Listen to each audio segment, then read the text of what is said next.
거룩한 예배로 나오신 성도님들을 주님의 이름으로 환영합니다. 우리가 온 마음과 정성을 다해 예배할 때에 거룩한 영이 우리에게 임하여 주실 줄 믿습니다. 우리 함께 예배합니다. 하나님께 예배하는 사람은 영과 진리로 예배해야 합니다. 아멘.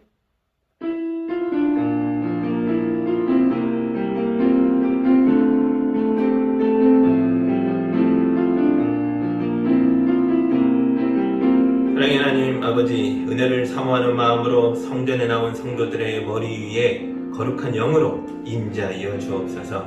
불의 혀처럼 임하셔서 우리의 죄악을 태우시고 식어있던 우리의 마음을 뜨겁게 달구어 주옵소서. 예수님의 이름으로 기도합니다. 아멘. 우리 한 주간 삶을 되짚어보며 성령의 인도하심을 따라 살지 못하고 우리 욕심대로 살아냈던 것들이 있다면 이 시간 다 주님 앞에 고백하고 용서받는 기도를 함께 드리겠습니다.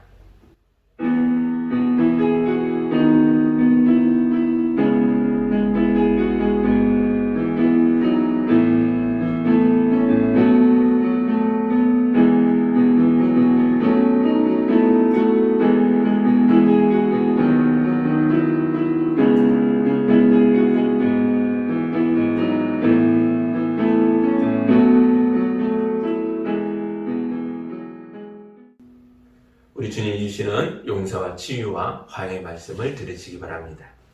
그때 내가 그들에게 일치된 마음을 주고 새로운 영을 그들 속에 넣어주겠다. 내가 그들의 몸에서 돌같이 굳은 마음을 없애고 살같이 부드러운 마음을 주겠다. 그래서 그들은 나의 율례대로 생활하고 나의 규례를 지키고 그대로 실천하여 내 백성이 되고 나는 그들의 하나님이 될 것이다. 아멘. 찬송가 183장 함께 찬양하겠습니다.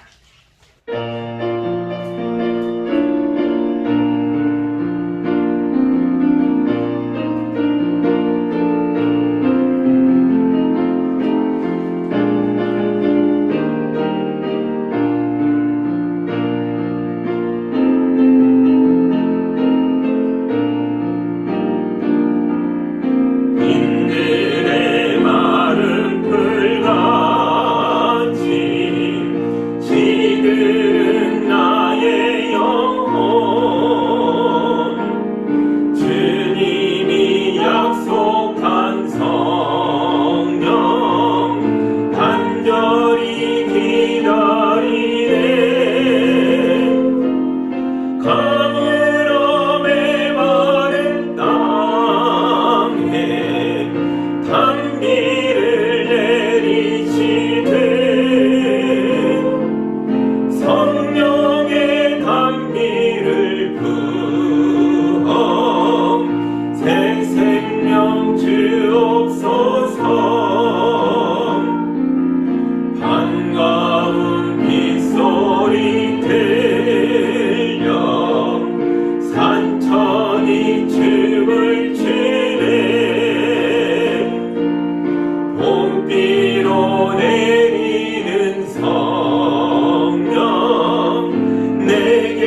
생명 주옵소서.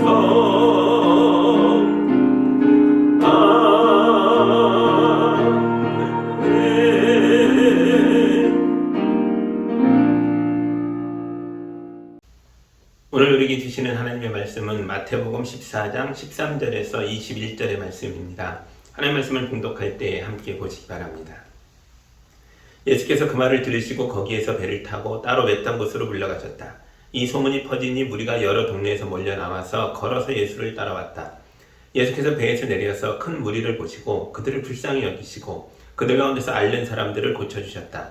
저녁때가 되니 제자들이 예수께 다가와서 말하였다. 여기는 빈들이고 날도 이미 저물었습니다. 그러니 무리를 헤쳐보내어 제각기 먹을 것을 사 먹게 마을로 보내시는 것이 좋겠습니다. 예수께서 그들에게 말씀하셨다. 그들이 물러갈 필요 없다. 너희가 그들에게 먹을 것을 주어라. 제자들이 예수께 말하였다. 우리에게 있는 것이라고는 빵 5개와 물고기 2마리밖에 없습니다. 이때 예수께서 말씀하셨다. 그것들을 이리로 가져오너라.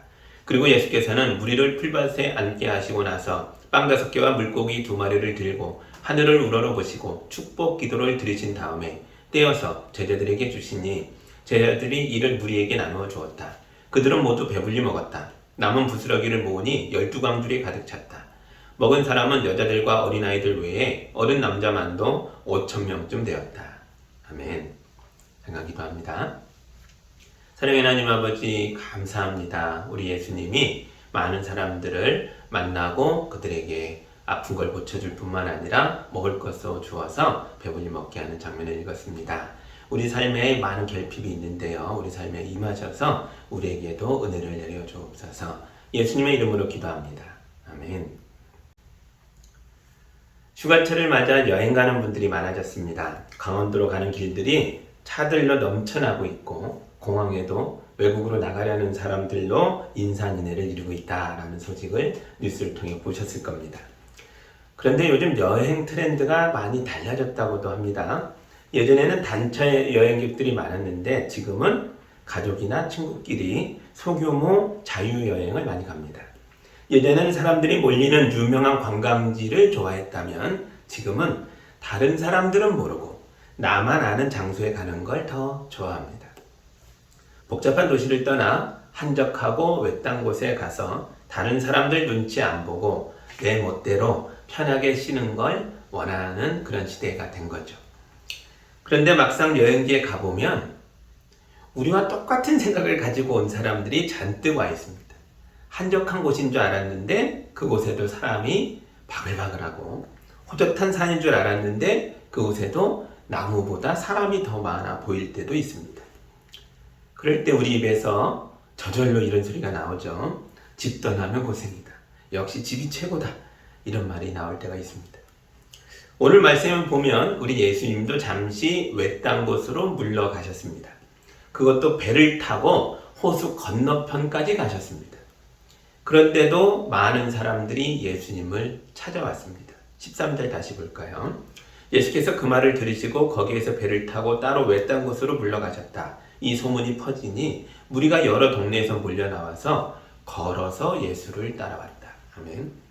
예수님이 제자들만 데리고 사람 없는 외딴 곳으로 오신 이유가 있겠죠. 그런데 사람들이 몰려드는 바람에 예수님이 애초에 품었던 계획이 어그러졌죠.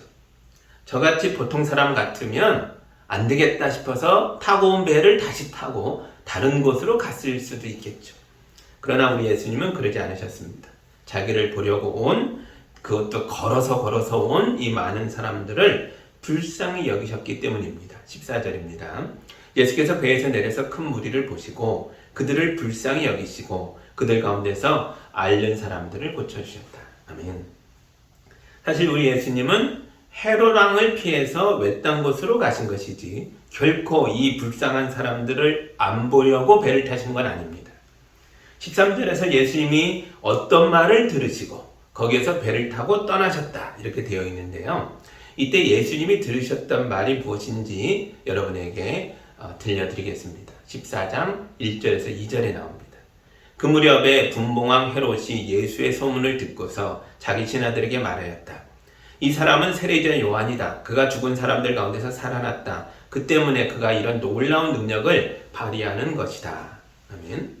헤롯 왕이 예수님에 대한 소문을 듣고 자기가 죽인 세례 요한이 다시 살아났다라고 생각했다. 그런 말을 했다는 것이 전달되어 예수님에게까지 온 거죠. 헤롯 왕은 세례 요한의 환생이라고 생각한 예수님을 가만 놔둘 리가 없습니다.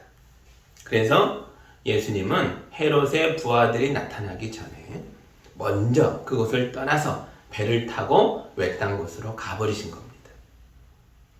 예수님이 가신 외딴 곳은 경치 좋은 별장이 있는 곳이 아니죠. 수영장이 있는 풀빌라도 아닙니다. 외딴 곳은 그리스어로 에레모스 토포스라고 합니다. 토포스는 장소라는 뜻이고요. 에레모스는 버려진, 텅 빈, 사람이 살지 않는 이런 뜻입니다.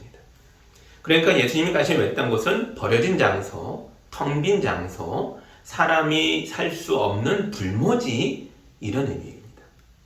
예수님이 배를 타고 버려진 장소로 가신 이유가 뭐겠습니까? 이곳은 헤롯 왕이 절대로 오지 않을 곳이기 때문입니다. 그런데 이런 곳으로 사람들이 몰려들었습니다. 부자들이나 건강한 사람들이 아닙니다. 가난한 사람들, 병든 사람들이 이 불모지의 땅까지 걸어서 예수님을 찾아왔습니다. 이런 사람들을 빈 땅에 버려두고 배를 타고 다시 떠난다고요? 우리 예수님은 그럴 수 없었습니다. 예수님은 자기를 보려고 외딴 곳까지 찾아온 사람들을 환영해 주셨고 그들과 기쁘게 대화를 나누셨고 그들에게 거룩한 복음과 하나님의 나라를 전해 주셨습니다. 예수님은 이 사람들의 이야기를 들어주시고 만져주시고 그들의 아픈 곳을 고쳐주셨습니다. 이 모임이 얼마나 행복한 모임이었던지 해가 저물어 가는데도 사람들이 집으로 돌아갈 생각을 하지 않은 채 주님과 함께 그대로 광야에 머물러 있었습니다. 화려한 옷을 입고 왕관을 쓴 사람을 보려면 왕궁에 가야죠. 배우들을 보고 싶으면 극장에 가야 하고 가수를 보고 싶으면 콘서트장에 가야겠죠. 그러나 우리는 하나님의 아들을 보고 싶습니다. 우리는 우리의 구원자이신 예수님을 만나고 싶습니다. 그러면 우리는 어디로 가야 하겠습니까? 우리는 교회로 가야 합니다. 교회가 예수님의 몸이니까요. 교회가 세상 속에 있지만 그럼에도 불구하고 교회는 세상 밖의 외딴 곳입니다. 세상은 화려한 옷을 입고 비싼 시계를 차고 비싼 차를 모는 사람들이 가는 곳이 따로 있고 가난한 사람들이 모이는 곳이 따로 있지만 교회는 그렇지 않습니다. 교회는 모두를 받아들입니다.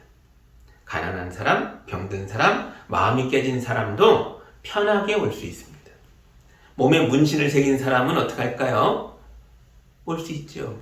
술과 담배를 하는 사람도 편하게 올 수 있습니다. 세리와 창녀와 죄인들도 올 수 있습니다. 우리는 문제가 많은 죄인들이지만 이 모든 문제를 다 해결한 다음에 예수님께 오는 게 아닙니다. 우리의 부족하고 연약한 모습 이대로 먼저 예수님을 만나고 주님을 통해 은혜를 받고 세례도 받고 그러면서 좋은 것은 남기고 나쁜 것은 버리고 모르는 것은 배우고 잘못된 것은 고치고 그러면서 날마다 조금씩 하나님의 백성답게 다듬어져 가는 거죠. 그러니까 나는 죄인이라 교회에 못 가겠다 이런 소리는 이제 그만하셔야 합니다. 술, 담배 때문에 못 간다는 소리도 그만하셔야 합니다. 교회는 세상의 외딴 곳입니다. 예수님은 이 외딴 곳에서 가난한 사람, 병든 사람, 죄 지은 사람, 도망친 사람들을 품어주셨습니다. 여러분이 가진 문제가 아무리 커도 우리 예수님의 은혜는 그 모든 것들을 다 덮고도 남을 만큼 훨씬 더 큽니다. 이제 예수님의 몸이여 세상의 외딴 곳인 교회에서 진정한 위로와 평화와 안식을 누리시기를 주님의 이름으로 축복합니다. 아멘. 구약 성경에도 교회와 비슷한 곳이 있었습니다. 다윗이 사울에게 쫓겨 아둘람 굴로 도망쳐 숨었을 때 압제를 받는 사람들과 빚에 시달리는 사람들과 원통하고 억울한 일을 당한 사람들이 모두 다윗 주변으로 몰려들었습니다. 이렇게 모인 사람들이 처음에는 400명이었다가 나중에 600명까지 늘어나죠. 이들은 다윗과 함께 새로운 꿈을 꾸었습니다. 그것은 바로 하나님의 정의와 공의가 다스려지는, 하나님이 다스리는 거룩한 나라에 대한 꿈이었습니다. 자기들처럼 억울한 사람들이 만들어지지 않고 모든 백성을 행복하게 하는 아름다운 나라를 꿈꿨습니다. 이집트에서 해방된 이스라엘 백성이 걸어갔던 곳도 광야였죠. 광야는 사람이 살 수 없는 불모지입니다. 그런데 이스라엘 백성이 이 무서운 광야에서 40년을 삽니다.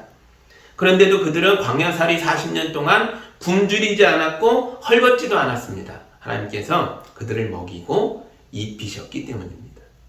그들은 광야에서 주의 말씀과 훈계로 양육을 받아 노예 근성을 벗어버리고 하나님의 새 백성으로 거듭날 수 있었습니다. 그러므로 광야는 버려진 곳이면서 동시에 거룩한 곳입니다. 믿음의 조상인 아브라함과 이삭과 야곱은 하나님을 만나기 위하여 광야에 들어가서 기도했습니다. 모세도 광야에서 불타는 가시떨기 나무 속에 나타나신 하나님을 만났습니다. 그래서 하나님께서 모세에게 이곳은 거룩한 곳이니 너희 발에서 신을 벗어라 라고 말씀하셨습니다. 대중문화 속에 나오는 교회와 목사와 기독교의 이미지가 아주 형편없습니다. 영화 속의 그리스도인들은 너무 이기적이고 무능하고 심지어 사악하기까지 합니다. 그래서 대중문화의 영향을 받는 젊은이들이 교회를 싫어합니다. 이제 교회는 정말 세상의 외딴 곳이요 버림받은 곳이 되었습니다. 그러나 교회는 여전히 거룩합니다. 예수님이 여러분의 영혼에만 관심이 있는 게 아닙니다. 예수님은 여러분의 육체의 배고픔에도 관심이 많으십니다. 하나님께서 광야에서 이스라엘 백성을 만나와 메추라기로 먹이셨던 것처럼 우리 예수님도 여러분을 먹이기를 원하십니다. 15절과 16절을 보겠습니다. 저녁때가 되니 제자들이 예수께 다가와서 말하였다. 여기는 빈들이고 날도 이미 저물었습니다. 그러니 무리를 헤쳐보내어 제각기 먹을 것을 사먹게 마을로 보내시는 것이 좋겠습니다. 예수께서 그들에게 말씀하셨다. 그들이 물러갈 필요 없다. 너희가 그들에게 먹을 것을 주어라. 아멘.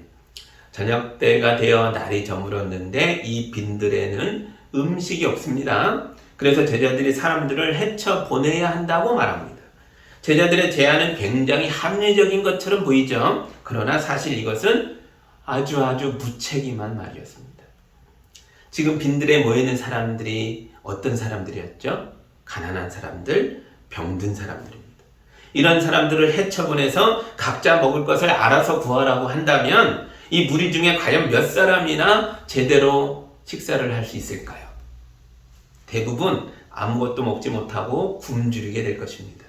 처음부터 연약했던 사람들이 어둡고 캄캄한 밤에 굶주린 채로 돌아가다가 큰일이 날 수도 있습니다. 우린 이걸 각자도생이라고 부르죠. 알아서 살아남으라 이런 거죠. 그래서 예수님은 제자들이 제안한 이 무책임하고 이기적인 생각을 단호하게 거절하셨습니다. 그리고 너희가 그들에게 먹을 것을 주어라 명령하셨습니다. 물론 제자들에겐 이렇게 많은 사람들을 먹일 수 있는 능력이 없습니다. 그럼에도 불구하고 예수님이 이런 명령을 내리신 이유는 교회는 사람들을 포기하는 곳이 아니라, 교회는 알아서 각자 살아남아야 하는 그런 곳이 아니라 서로 돕고 서로 아끼고 서로 살리기 위해서 함께 나누는 곳이 되어야 하기 때문에 그렇습니다. 할 수 없으니 안 한다 그런 게 아니죠. 할 수 없어도 하는 것이 교회입니다. 우리는 가난한 사람을 부자로 만들 수는 없습니다. 그러나 밥 한 끼 정도는 같이 나눠 먹을 수 있습니다. 우리는 병든 사람을 고쳐줄 수 없습니다. 그러나 아픈 사람 곁에 앉아서 그의 손을 잡아줄 수는 있어야 합니다. 그러니까 예수님의 말씀은 못한다고 해서 포기하는 게 아니라 할 수 있는 걸 찾아서 끝까지 하라는 뜻입니다.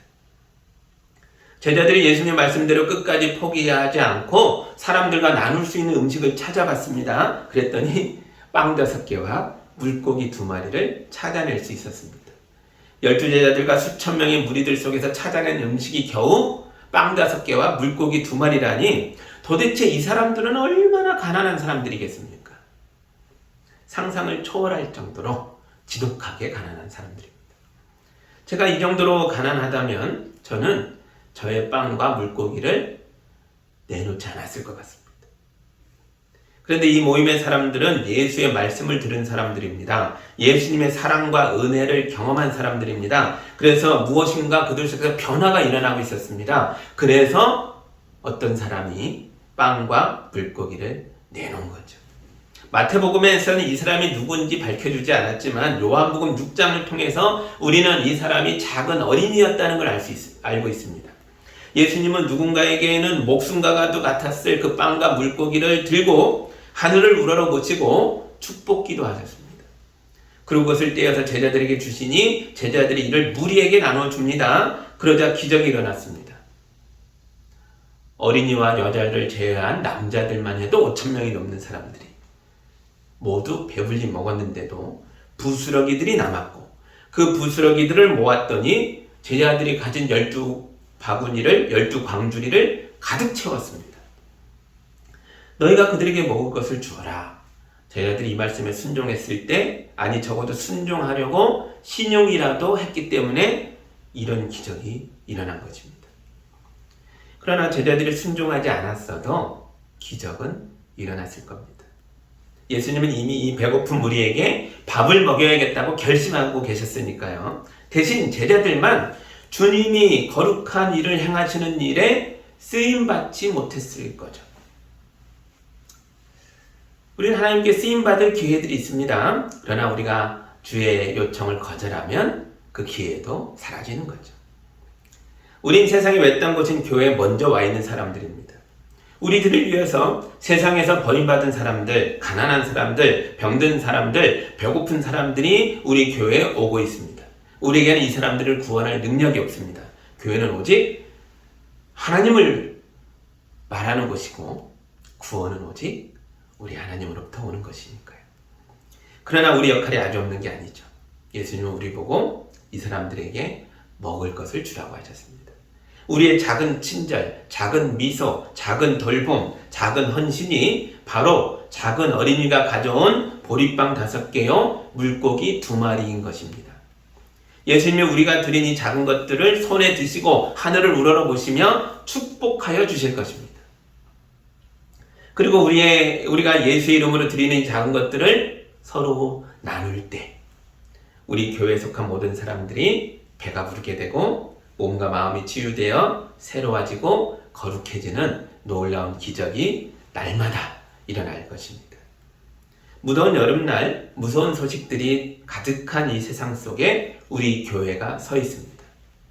몸과 마음이 지쳐있는 사람들이 들어와서 마음의 평화를 얻고 기쁨과 즐거움을 누리는 아름다운 교회를 우리가 함께 힘을 모아 예수의 명령을 기쁨으로 순종함으로 함께 만들어가게 될 줄 믿습니다. 이런 아름다운 교회가 여러분의 개인의 삶에서도 가정에서도 이루어지기를 주님의 이름으로 축복합니다. 기도하겠습니다. 하나님 감사합니다. 빈들, 외딴 곳, 그곳에서 많은 사람들을 만나시고 그들을 먹이시고 그들을 하나님 백성으로 만들어가는 장면을 읽었습니다. 주여, 이 말씀이 우리에게 주어진 말씀이니 이제 우리 삶에서도 이루어질 줄 믿습니다. 우리 성도들이 제자들이 했던 것처럼 내가 가진 작은 것을 찾아 그것을 나누는 삶으로 나아갈 때에 우리 성도들의 삶에서, 가정에서, 또 우리 교회에서 기쁨과 즐거움이 충만하고 사람들이 살아나는 기적이 매일매일 일어날 수 있도록 인도하여 주옵소서. 예수님의 이름으로 기도하옵나이다. 아멘.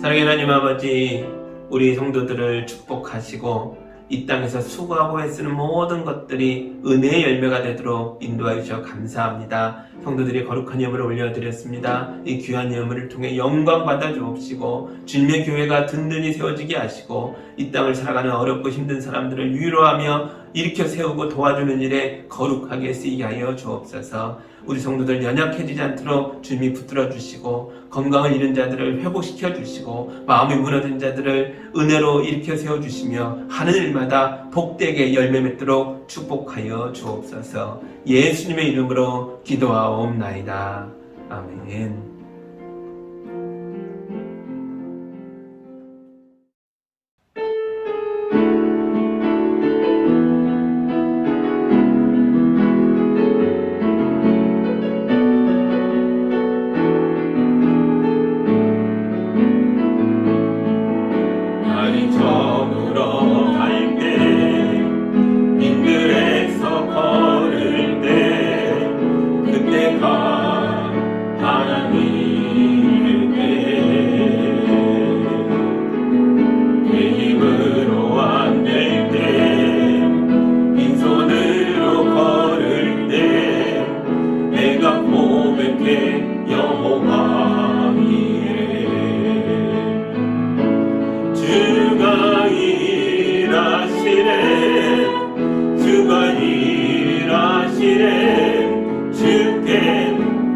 아끼지 않는 자에게 주가 일하시네 주가 일하시네 신뢰하며 걷는 자에게 우리 모인 이곳에 주님 함께 계시네 누리네 아버지 은혜 적은 떡과 물고기 내 모든 걸 드릴 때 모두 고백해 여호와 이래 주가 일하시네 주가 일하시네 주께 아끼지 않는 자에게 주가 일하시네 주가 일하시네 신뢰하며 걷는 자에게 주가 일하시네 주가 일하시네 주께 아끼지 않는 자에게 주가 일하시네 주가 일하시네 신뢰하며 걷는 자에게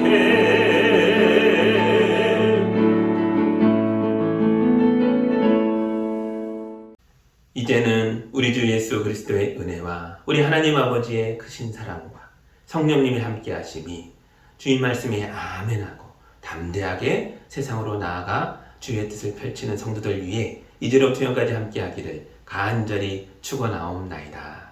아멘.